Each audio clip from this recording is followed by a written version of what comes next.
Good morning दोस्तों। आज अपन पढ़ेंगे हेलो एल्केन्स। हेलो एल्केन्स और हेलो एरिन्स पढ़ेंगे। ये जेट वाले बच्चों के लिए भी है और 12th में जो बच्चे पढ़ रहे हैं उनके लिए भी है। ये वीडियो दोनों के लिए यूजफुल है, 12वीं क्लास वालों के लिए भी और जेट के 2020 ICR के लिए भी, ठीक है, और BHU के लिए भी। आज टॉपिक का नाम है हेलोजन व्युत्पन्न।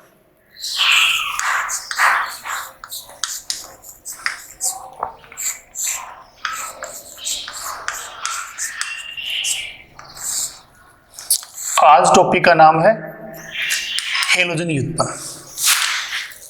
हेलोजन व्युत्पन्न क्या होता है? जो हेलोजन से मिलकर जो हेलोजन के द्वारा जो यौगिक बने होते हैं, हेलोजन के यौगिक बने होते हैं, उन्हें कहते हैं हेलोजन व्युत्पन्न। इसमें सबसे पहले आता है आपका हेलो एल्केन। हेलो एल्केन, एक आता है हेलो एल्केन और दूसरा आता है हेलो एरिन्स। एक आता है हेलो एल्केन और एक आता है हेलो एरिन्स आता है। हेलो एल्केन किसे कहते हैं? देखो, दो चीज आती है। एक आता है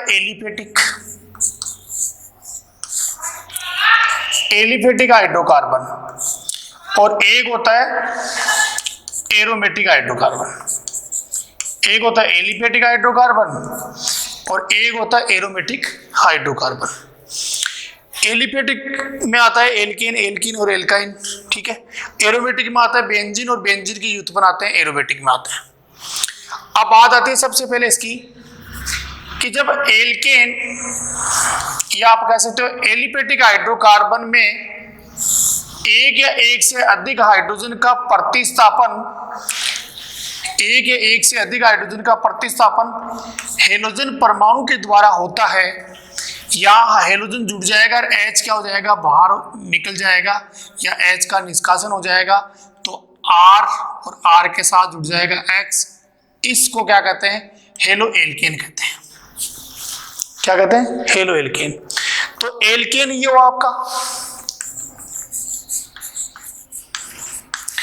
और ये हुआ आपका एल्किल हैलाइड। एल्केन हो गया, ये हो गया एल्किल हैलाइड। तो परिभाषा क्या हुई कि एलिफेटिक हाइड्रोकार्बन में एक या एक से अधिक हाइड्रोजन का प्रतिस्थापन हेलोजन परमाणु के द्वारा होता है, हेलोजन परमाणु के द्वारा होता है, तो उसे हेलो एल्केन कहते हैं। इसी प्रकार इधर देखो, दूसरे स्टेप की बात करें, एरोमेटिक यौगिक मान लो, ये एरोमेटिक है, और एरोमेटिक यौगिक में एक या एक से अधिक हाइड्रोजन का प्रतिस्थापन हेलोजन परमाणु के द्वारा होता है, तो बनने वाले यौगिक को हेलो एरिन्स कहते हैं। बनने वाले को क्या कहते हैं? Hello arenes. ये अपना कौन सा है? Aromatic hydrocarbon. और ये हो गया आपका हेलो एरिन्स। तो कुल मिलाकर के बात सामने आई है कि हेलो एल्केन और हेलो एरिन्स की बात करें तो हेलो एल्केन में क्या होगा कि एल्केन में एक या एक से अधिक हाइड्रोजन का प्रतिस्थापन यदि हेलोजन परमाणु के द्वारा होता है, तो उसे बोलते हैं एल्किल हैलाइड कहते हैं। क्या कहते हैं? Alkyl halide. और इसमें देखो, हेलो एरिन्स की बात करें कि एरोमेटिक हाइड्रोकार्बन में, एरोमेटिक हाइड्रोकार्बन में एक या एक से अधिक हाइड्रोजन का प्रतिस्थापन यदि हेलोजन परमाणु के द्वारा होता है, तो उसे हेलो एरिन्स कहते हैं। तो आपके सामने दोनों हो गए, हेलो एल्केन्स हो गया, हेलो एरिन्स हो गया। अब याद रखना, RX, जो आपका RX है वो हेलो एल्केन का सामान्य सूत्र है, और आपका जो AR एरिल हैलाइड है जो उसको, वो आपका हेलो एरिन्स का सामान्य सूत्र है। इसमें जो इसमें संकरण दिया जाता है, अधिकांश RX में sp3 होता है, और इसमें जो एरोमेटिक वाले में जो संकरण होता है वो sp2 होता है। इसका विस्तार से वर्णन आगे पढ़ेंगे। अब अपन टॉपिक पढ़ते हैं वर्गीकरण, क्लासिफिकेशन ऑफ हेलो एल्केन्स और हेलो एरिन्स। तो वर्गीकरण पढ़ रहे हैं अपन, क्लासिफिकेशन पढ़ रहे हैं किसका? हेलो एल्केन और हेलो एरिन्स का। तो वर्गीकरण का पहला जो पॉइंट है, वर्गीकरण किसके आधार पर किया गया? तो पहला जो वर्गीकरण किया गया है हेलोजन परमाणु की संख्या के आधार पर। जो पहला जो वर्गीकरण किया गया है वो हेलोजन परमाणु की संख्या के आधार पर किया गया है। यह आपका हेलोजन परमाणु है और उनकी संख्या के आधार पर किया गया है। देखो पहले मैं बात करता हूं हेलो एल्केन की, और हेलो एल्केन में देखो बेटा क्या चीज है। यदि हेलो एल्केन की बात करें, ये CH3 है और ये CH2X, तो इसमें हेलोजन परमाणु कितना है? 1। दूसरी बात करें CH2 यहाँ भी X और यहाँ भी X, तो इसमें हेलोजन कितने हैं? 2। इसी प्रकार CH2X, CHX और CH2X, तो इसमें हेलोजन कितने हैं? 3। इसी प्रकार CX4, तो इसमें हेलोजन कितने हैं? 4। तो इसमें हेलोजन 1 है तो इसको बोलते हैं मोनो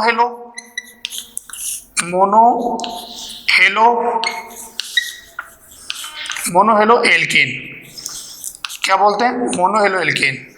इसमें यदि 2 हो तो डाई हेलो एल्केन, और इसमें 3 हो तो बोलो ट्राई हेलो एल्केन, और इसमें 4 हो तो टेट्रा हेलो एल्केन। मतलब हेलोजन परमाणु की संख्या के आधार पर इसको 4 भागों में बांट दिया गया। पहला है मोनो हेलो एल्केन, दूसरा है डाई हेलो एल्केन, तीसरा है ट्राई हेलो एल्केन, और चौथा है टेट्रा हेलो एल्केन। कैसे हुआ कि इसमें हेलोजन 1 है तो हेलोजन 1 को, 1 हेलोजन है तो उसको मोनो बोल दिया, 2 तो उसके नाम के आगे डाई लग जाएगा, 3 होगा तो उसके नाम के पहले ट्राई लग जाएगा, और 4 तो टेट्रा लग जाएगा। ये सारे हो गए आपके mono halo alkane, die halo alkane, और किसके आधार पर है? हेलोजन परमाणु की संख्या के आधार पर। अब अपना दूसरा है इसी में ही, ये तो अपना हेलो एल्केन के आधार पर है। हेलो एरिन्स में देखो, इसमें ये एरोमेटिक है। क्या है? एरोमेटिक। तो इसमें हेलोजन 1 है तो ये होगा मोनो हेलो एरिन्स। इसमें हेलोजन समूह कितने हैं? 2, तो ये डाई हेलो एरिन्स। इसमें कितने हैं? 3, तो ये हो गया ट्राई हेलो एरिन्स। एक बात और ना कि हेलोजन जो समूह है ना, हेलोजन परमाणु या हेलोजन समूह की बात करें, हेलोजन परमाणु या समूह में तो हेलोजन देखो, हेलोजन की जगह F भी हो सकता है, Cl भी हो सकता है, Br भी हो सकता है, और आयोडीन भी हो सकता है। फ्लोरीन, क्लोरीन, ब्रोमीन और आयोडीन भी हो सकता है। किसके आधार पर? हेलोजन। तो हेलोजन की जगह X भी आ सकता है, F भी आ सकता है, Cl भी आ सकता है, Br भी आ सकता है, और I भी आ सकता है। तो हेलोजन परमाणु की संख्या के आधार पर यह वर्गीकरण हो गया। इसका नाम हो गया मोनो हेलो एरिन्स। इसमें 2 हेलोजन तो डाई हेलो एरिन्स, इसमें 3 हेलोजन है तो ट्राई हेलो एरिन्स। तो ये आपका हो गया हेलोजन परमाणु की संख्या के आधार पर। जितने होंगे, 1 होगा तो मोनो लगा देंगे, 2 तो डाई लगा देंगे, 3 तो ट्राई लगा देंगे, और 4 तो टेट्रा लगा देंगे। ठीक है, अब मेरी बात सुनो, साथ साथ में देखो ये नोट्स बनाए हुए हैं ना, तो जो भी लैंग्वेज बोल रहा हूं मैं आराम से आप नोट करते जाओ। ठीक है, और नोट्स बना लो। एक दूसरा वर्गीकरण देखो, वर्गीकरण का दूसरा टाइप क्या है? CX बंध में संकरण के आधार पर जो ये वर्गीकरण किया जाएगा वो संकरण के आधार पर किया जाएगा। अच्छा, मैं एक संकरण के बारे में बता दूं, यदि कार्बन में चारों एकल बंध है तो उसमें संकरण होगा sp3। यदि कार्बन में डबल बॉन्ड है तो उसमें संकरण होगा sp2, और यदि कार्बन में ट्रिपल बॉन्ड है तो उसमें संकरण होगा sp। तो एक तो हो गया जिसमें एकल बंध हो तो sp3, एक में डबल बॉन्ड हो तो sp2, और एक में ट्रिपल बॉन्ड हो तो sp। अच्छा, एक बात और सुनना कि हेलोजन समूह यदि किस में जुड़ जाए? sp3 संकरित वाले कार्बन के साथ में जुड़े, जिसमें sp3 संकरण और उसके साथ में जुड़ जाता है तो उसको बोलते हैं अपन sp3CX बंध वाले यौगिक। और जिन यौगिकों में हेलोजन समूह sp2 वाले कार्बन के साथ में जुड़ता है तो उसे बोलेंगे sp2CX बंध वाले यौगिक, और जिनमें हेलोजन समूह sp संकरण वाले के साथ में जुड़ेंगे तो उसको बोलेंगे sp-CX बंध वाले यौगिक। तो अपन पहला कौन सा पढ़ रहे हैं? sp3CX बंध वाले यौगिक पढ़ रहे हैं। ठीक है, तो इसमें जो हेलोजन समूह जो अपना है ना, हेलोजन X, हेलोजन समूह जो है ना वो उस कार्बन के साथ में जुड़ता है, उस कार्बन के साथ में जुड़ता है जिसमें संकरण क्या हो? sp3। जिसमें संकरण क्या हो, sp3, मतलब हेलोजन समूह उस द्विबंध उस कार्बन के साथ में जुड़ता है जिसमें sp3 संकरण पाया जाता है। और प्यारे बच्चों ये 3 प्रकार का होता है। कितने प्रकार का होता है? 3 प्रकार का। इसके आधार पर कितने प्रकार के होते हैं? 3 प्रकार का। सबसे पहला नंबर 1 आता है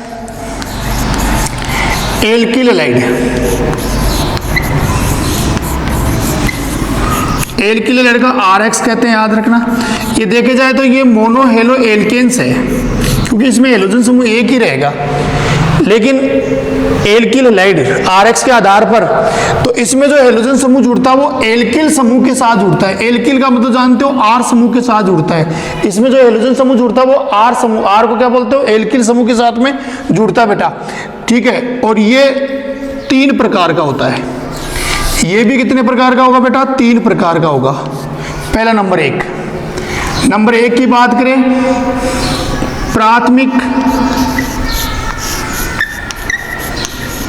प्राथमिक एल्किल हैलाइड, प्राथमिक एल्किल हैलाइड। और प्यारे बच्चों प्राथमिक एल्किल हैलाइड की बात करें तो इसे क्या कहते हैं? 1 डिग्री भी कहते हैं या प्राइमरी भी कहते हैं। 1 डिग्री या प्राइमरी कहते हैं, ठीक है। इसका सामान्य सूत्र क्या होता है?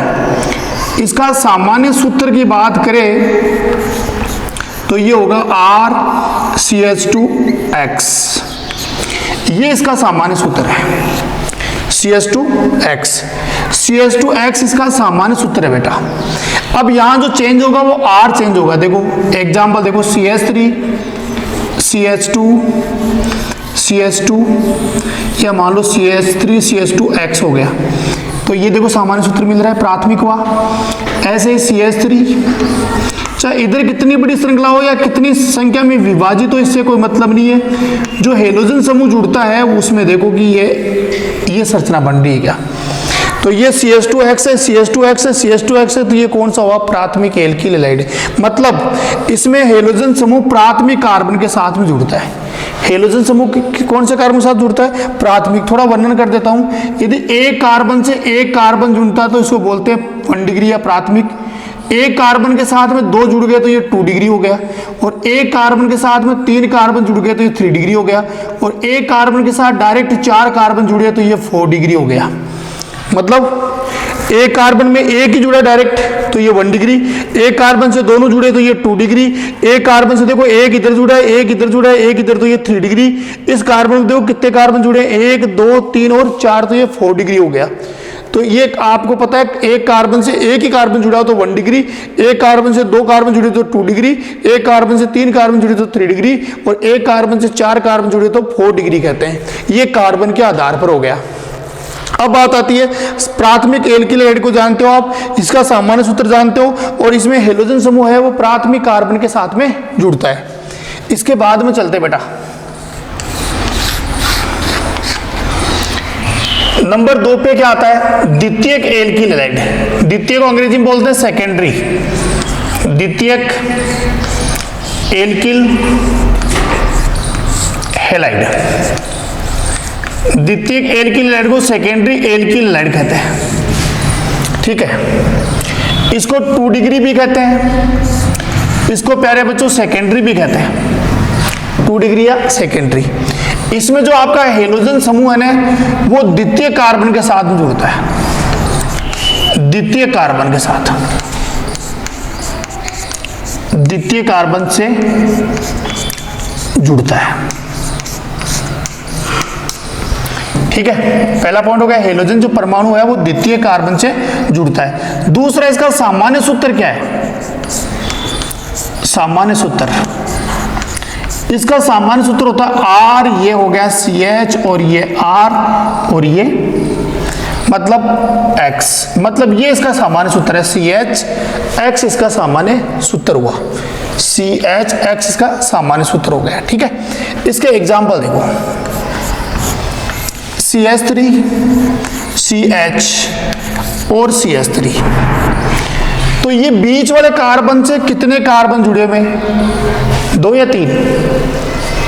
सर 3 जुड़े हैं, 1 2 3। इस बीच वाले को मत गिनो, इसके अलावा कितने जुड़े हैं डायरेक्ट? 1 और 1 2। तो ये हो गया आपका 2 डिग्री। 2 डिग्री को अंग्रेजी में क्या कहते हैं? सेकेंडरी। देखो इसका नाम, गणित में 2 डिग्री, अंग्रेजी में सेकेंडरी और हिंदी में द्वितीय कहते हैं। अब यहाँ हेलोजन समूह जुड़ गया। हेलोजन कैसे के जानते हो? एक्स के साथ एफ जोड़ सकते हो, Cl जोड़ सकते हो, Br जोड़ सकते हो, आई। तो ये कौन सा हुआ? 2 डिग्री का हुआ।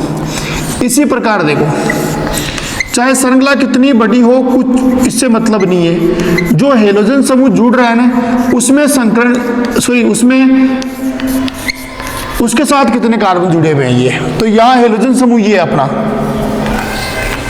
श्रृंखला कितनी बड़ी हो उससे मतलब नहीं। ये जो जुड़ा है, हेलोजन समूह जुड़ा है, उस कार्बन के साथ डायरेक्ट कितने कार्बन जुड़ रहे हैं? एक तो ये, एक ये। तो ये कौन सा हुआ? आपका 2 डिग्री हुआ। समझ में आ गया? डायरेक्ट चाहे लंबी श्रृंखला हो, उस जो हेलोजन समूह जुड़ा है उस कार्बन से डायरेक्ट कितने कार्बन जुड़ रहे हैं वो होगा आपका, यदि 2 ही जुड़ते हैं तो द्वितीयक, 1 जुड़ा हुआ तो प्राथमिक और 3 जुड़ गए तो तृतीयक। अब अपन पढ़ते हैं तीसरा,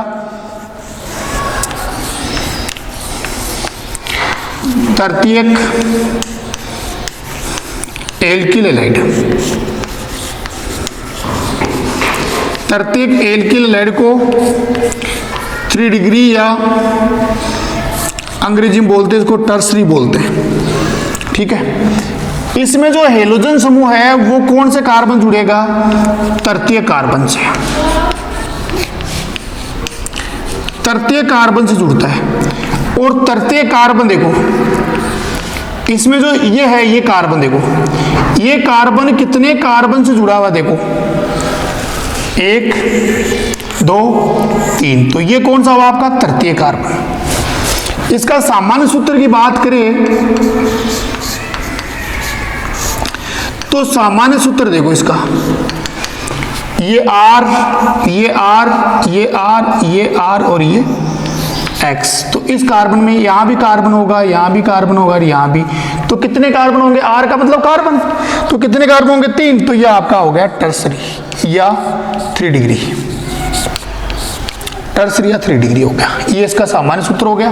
एक एग्जाम्पल और बताता हूँ इसके, जैसे CH3, CH3, CH3 और ये आपका Cl मान लो या X मान लो। तो ये हेलोजन समूह जुड़ता है उसमें, उस कार्बन से 1 2 और 3।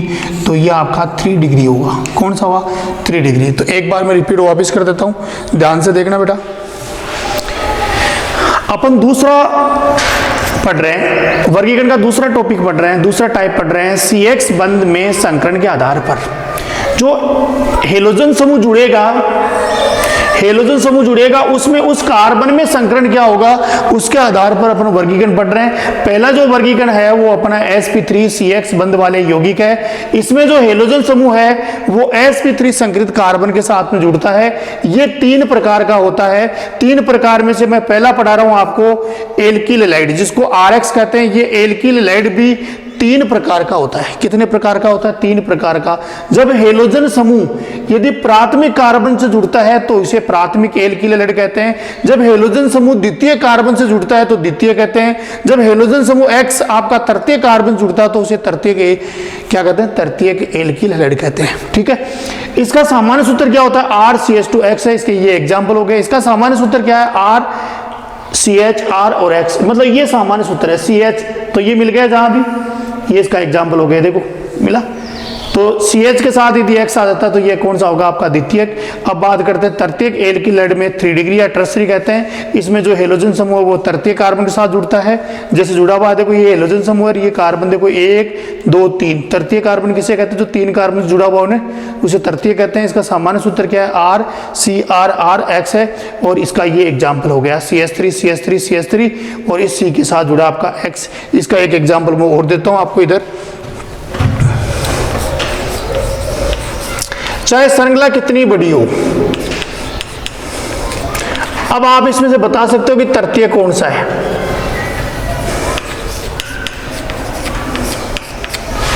देखो ये कार्बन है चतुर्थ कार्बन 4 डिग्री। क्यों? इसमें देखो 1 जुड़ा है, 2 3 और 4। लेकिन ये इधर तो आपका जुड़ा हुआ है हेलोजन, इधर आपका क्या जुड़ा है? हेलोजन। ठीक है, इसमें 1 कार्बन है, इसमें 2 कार्बन है, इसमें 3 कार्बन, तो ये हेलोजन जुड़ा हुआ है। तो ये कौन सा हुआ आपका? 3 डिग्री। और ये कार्बन हो गया 4 डिग्री। अच्छा, प्राथमिक हो गया, द्वितीय हो गया, तृतीय हो गया, चतुर्थ एल्किल हैलाइड नहीं पाया जाता, क्योंकि एक कार्बन की 4 से होता है, चारों से यदि आपने कार्बन जोड़ दिया तो आपका हेलोजन नहीं जुड़ सकता वहाँ, तो ये पाया नहीं जाता। सही है, इस प्रकार से आपका ये वर्गीकरण हुआ। sp3 संकृत CX बंध वाले यौगिक का दूसरा पढ़ रहे हैं अपन। पहला अपन ने पढ़ लिया एल्किल हैलाइड, दूसरा पढ़ रहे हैं एलिलिक हैलाइड। अब प्यारे बच्चों, एक तो एलिलिक समूह कहते किसे हैं? देखो ये CH2 है, डबल बॉन्ड CH है, फिर इसमें जो कार्बन जुड़ा हुआ उसमें CH2 है। यदि द्विबंध वाले कार्बन से sp3 संकृत वाला कार्बन जुड़ता है, द्विबंध वाले कार्बन से sp3 संकृत कार्बन वाला जुड़ता है, तो उस समूह को, इस पूरे समूह को क्या कहते हैं? एलिलिक कहते हैं, एलिलिक समूह कहते हैं। और इस एलिलिक समूह के साथ में यदि हेलोजन समूह जुड़ जाता है, इस एलिलिक समूह के साथ में क्या जुड़ जाए? हेलोजन समूह जुड़ जाता है, तो उसे कहते हैं एलिलिक हैलाइड। एलिलिक समूह के साथ में हेलोजन समूह जुड़ जाता है तो उसे कहते हैं एलिलिक हैलाइड। एलिलिक समूह जान गए कि द्विबंध वाले कार्बन से जुड़ने वाला आगे वाला कार्बन, उसमें संकरण क्या हो? sp3, तो इस वाले कार्बन को एलिलिक कार्बन कहते हैं, ठीक है, और इससे जुड़ने वाले हैलाइड को एलिलिक हैलाइड कहते हैं। तो इसका एक और एग्जाम्पल देता हूं मैं, CH3 CH double bond CH CH2 ये X। तो यहाँ जो हेलोजन समूह जुड़ा है इसमें संकरण क्या है? sp3, और ये आपका द्विबंध हो गया।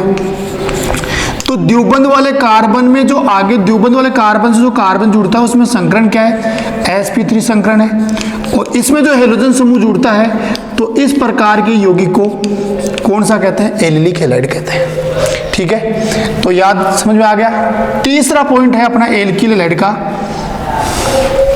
इसे कहते हैं बेंजिलिक,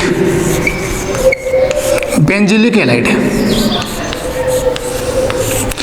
बेंजिलिक हैलाइड किसे कहते हैं? जो बेंजिल समूह के साथ में जुड़ने वाले हैलाइड को बेंजिलिक हैलाइड कहते हैं। अब बेंजिल समूह किसे कहते हैं? ये आपने देखा होगा एरोमेटिक बेंजीन वलय है, और बेंजीन वलय से जो कार्बन जुड़ता है उस पूरे को क्या कहते हैं? बेंजिल क्या कहते हैं? क्या कहते हैं? बेंजिल कहते हैं। और यदि यहाँ CH2 के साथ यदि X जुड़ गया, इसमें संकरण देखो आपका वही sp3 है। तो सारे एग्जाम्पल अपन पढ़ रहे हैं उन सभी में sp3 संकरण आ रहा है। तो ये है आपका बेंजिलिक, और ये है बेंजिल हैलाइड। और इस बेंजिल हैलाइड में इसको कहते हैं 1 डिग्री, क्योंकि इसमें एक ही जुड़ा हुआ है 1 डिग्री। यदि इसके साथ में 2 जुड़ जाए से, चाहे दोनों एरोमेटिक जुड़ जाए या एक एलिफेटिक मतलब CH3 जुड़ जाए, तो ये भी कौन सा हुआ आपका? बेंजिलिक हैलाइड हुआ, वो 2 डिग्री। और यदि यहाँ एक और जुड़ जाए तो वो हो जाएगा 3 डिग्री। मतलब एक ही जुड़ा और 2 CH2 जुड़े तब बेंजिल हैलाइड हो गया। अब एक ऐसे अगर CH3 जोड़ दिया तो बेंजिल हैलाइड ही हुआ, लेकिन ये 2 डिग्री हो गया। और यदि मैंने एक और उठा करके ये जोड़ दिया CH3 और ये CH3 और ये हैलाइड, तो अब बताओ ये इसमें देखो इस कार्बन में 2 तो मेथिल हो गए, एक हो गया, तो 3 कार्बन जुड़े, 1 2 3, तो ये 3 डिग्री हो गया। इसमें 2 कार्बन जुड़ रहे हैं, 1 1 2, तो ये 2 डिग्री हो गया। इसमें एक ही कार्बन जुड़ रहा है तो ये 1 डिग्री हो गया। तो बेंजिलिक हैलाइड वो हो गया 1 डिग्री, ये हो गया 2 डिग्री, और ये हो गया 3 डिग्री। ये हो गया आपका sp3 संकृत CX बंध वाले यौगिक। अब अपन पढ़ते हैं दूसरा टाइप संकरण में।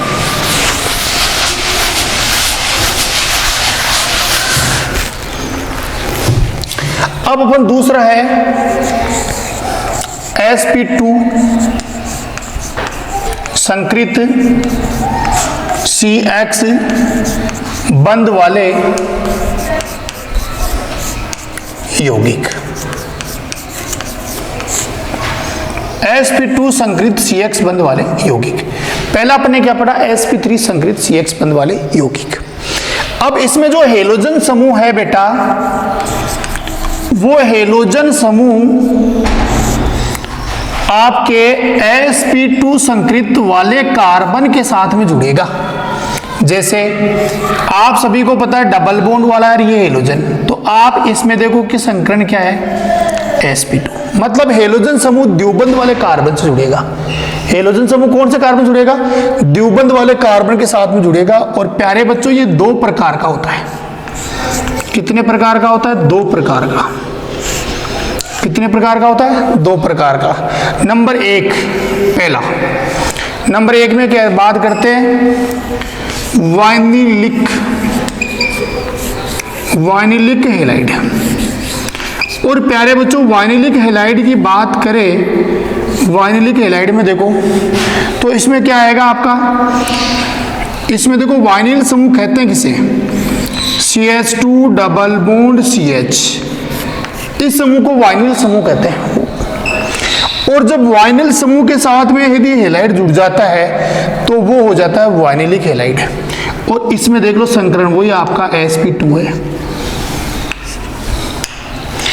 दूसरा एग्जांपल लेता हूं मैं, CH3 CH double bond CH2 और ये CH है। तो इसमें भी संकरण देखो वही आपका sp2 है और वही जुड़ने वाला आपका हेलोजन है। तो दोनों में हेलोजन समूह जुड़ते हैं। और हेलोजन समूह जुड़ते हैं कौन से कार्बन में? sp2 संकरित वाले कार्बन में। तो ऐसे समूह को क्या कहते हैं? वाइनिलिक हैलाइड कहते हैं। इसका दूसरा भाग देखो,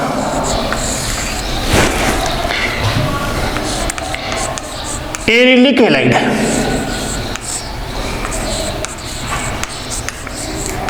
एरिलिक हैलाइड को एरिल हैलाइड भी कहते हैं। क्या कहते हैं? एरिल हैलाइड भी कहते हैं। और एरिल जानते हो आपको बेंजीन वलय कहते हैं। और जब हेलोजन समूह है वो बेंजीन वलय के साथ जुड़ जाए, किसके साथ? बेंजीन वलय के साथ जुड़ जाता है हेलोजन ऐसे। तो इसमें देखो संकरण जो होता है वो sp2 होता है। तो ऐसे यौगिक को क्या कहते हैं? एरिलिक हैलाइड कहते हैं। जैसे ये Cl जुड़ गया, इधर मान लो CH3 जुड़ गया, इससे मतलब नहीं है। ये जो आपका है वो एरिल हैलाइड है। अब अपन तीसरा वर्गीकरण का जो तीसरा है संकरण के आधार पर वो है sp संकृत CX बंध वाले यौगिक। sp संकृत CX बंध वाले यौगिक, इसका कोई प्रकार नहीं होता। इसमें एक ही है कि ट्रिपल बॉन्ड होने के बाद में जिस कार्बन में ट्रिपल बॉन्ड हो जाएगा उसके साथ एक ही हेलोजन जुड़ेगा और इसमें संकरण होता है आपका sp। इसका कोई दूसरा टाइप नहीं होता है। मतलब हेलोजन समूह है वो ट्रिपल बॉन्ड वाले कार्बन के साथ जुड़ता है तो वो कौन से टाइप का होगा? sp संकृत CX बंध वाले यौगिक। तो प्यारे बच्चों इस प्रकार से ये वर्गीकरण पूरा कंप्लीट पढ़ा दिया गया है। कल अपन इसमें इसी में पढ़ेंगे नामकरण, क्या पढ़ेंगे? साधारण नामकरण और IPC नामकरण पढ़ेंगे। ठीक है।